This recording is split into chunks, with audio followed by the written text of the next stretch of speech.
Bonjour, bonsoir, bienvenue sur la chaîne de l'immigration et de l'entrepreneuriat.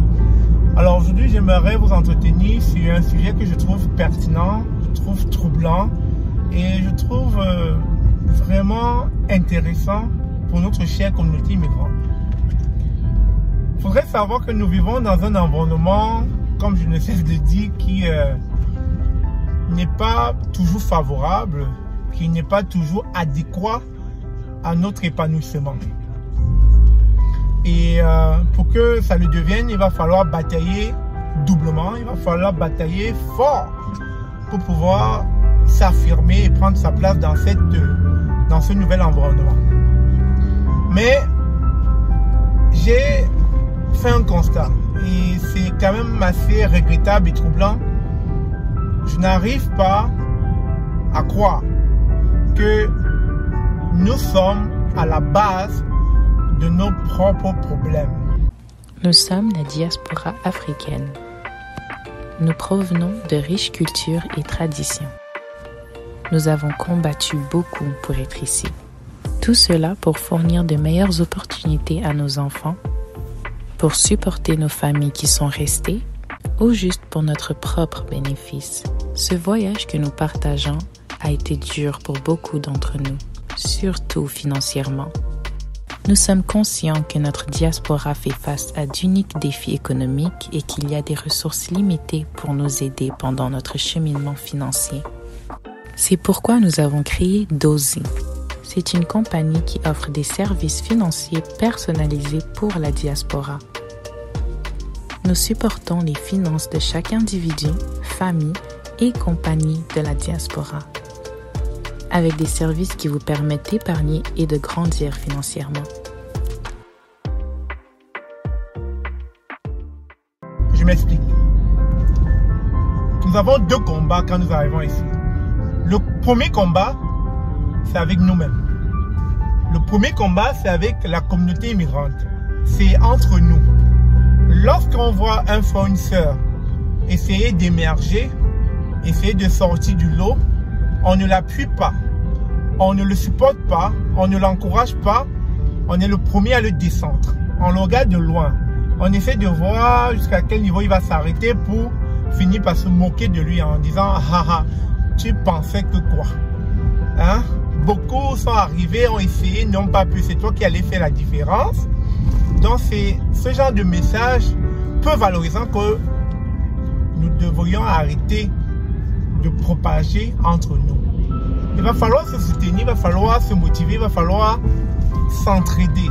Si on voit une frère ou une sœur lancer une activité, il va falloir booster son activité, il va falloir encourager son activité.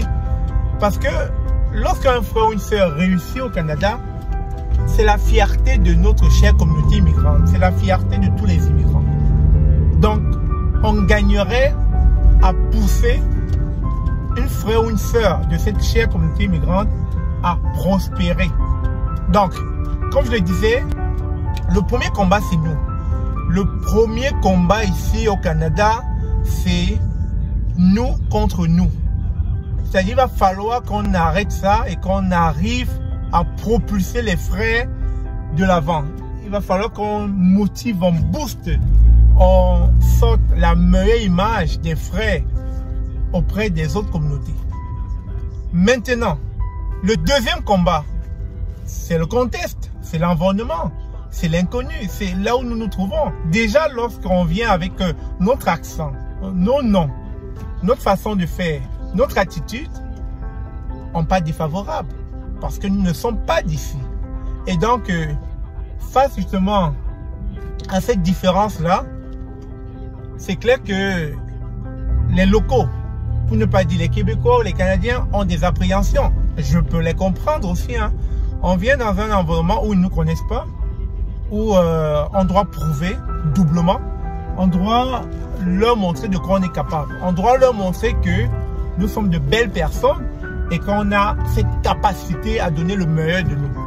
Et donc, lorsque ceci n'est pas fait, lorsque on déprécie notre image, on leur donne la possibilité de nous descendre. On leur donne la possibilité de ne pas croire en nous, on leur donne le fouet pour nous fouetter. C'est-à-dire, lorsqu'on arrive à déprécier un fournisseur devant les Québécois, vous pensez que les Québécois auront quelle image de ce frère et sœur?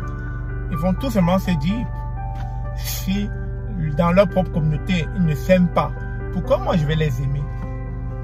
Vous voyez un peu? Donc je me dis, il va falloir travailler doublement lorsqu'on arrive ici. Déjà, entre nous, il va falloir être solidaires, s'entraider, mutualiser nos forces, se booster, se motiver. Bref, se donner toutes les motivations possibles pour pouvoir prendre notre marque dans cette société. Ensuite, le deuxième combat, je viens de le dire, c'est de prouver aux natifs d'ici, aux locaux d'ici, que nous sommes capables de grandes choses, que nous sommes des personnes valorisantes, nous sommes des personnes fortes, nous sommes des personnes humaines, intègres, et qu'on est là pour prendre notre place par tous les moyens. Et pour cela, ça ne peut que passer par le travail bien fait, le travail excellent, le travail qui, pour ma part, n'a aucune reproche. Le travail qui permettra aux locaux, aux Québécois, aux Canadiens de dire, ces gens viennent fortifier notre société, ces gens viennent améliorer notre société, ces gens viennent propulser notre économie. Il va falloir que notre travail ne souffre d'aucune contestation parce que nous sommes capables de produire un travail excellent. Et je pèse mes mots. Nous sommes capables de produire un travail excellent. Donc, chers amis, on récapitule. La première des choses, quand on arrive au Canada, c'est de s'entraider, c'est de se soutenir. Si ton frère ou ta soeur commence une activité, je te prierai de la soutenir ou de le soutenir, de l'encourager, de partager ses activités, de partager ses prouesses. Parce que tu ne sais pas quel impact ton partage pourra avoir sur quelqu'un d'autre. Continue à partager les activités de ton frère ou de ta soeur. C'est comme ça que tu peux l'encourager. Et d'un autre côté, quelles qu'en soient les réalités, quand on parle de racisme systémique ou quoi que ce soit, les gars, ça ne doit pas être un frein à votre épanouissement, ça ne doit pas être un frein à votre réussite. Vous êtes capable de belles choses, vous êtes capable de prendre votre place, vous êtes capable de marquer votre empreinte dans cette société. Et surtout de vous démarquer.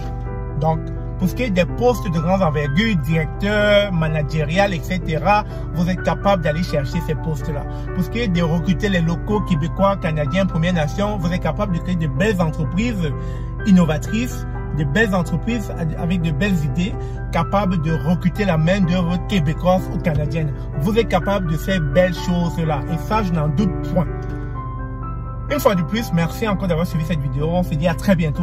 N'oubliez pas, activez la cloche de notification, partagez, likez et on se dit à très bientôt comme d'habitude. Sur ce, je vous aime.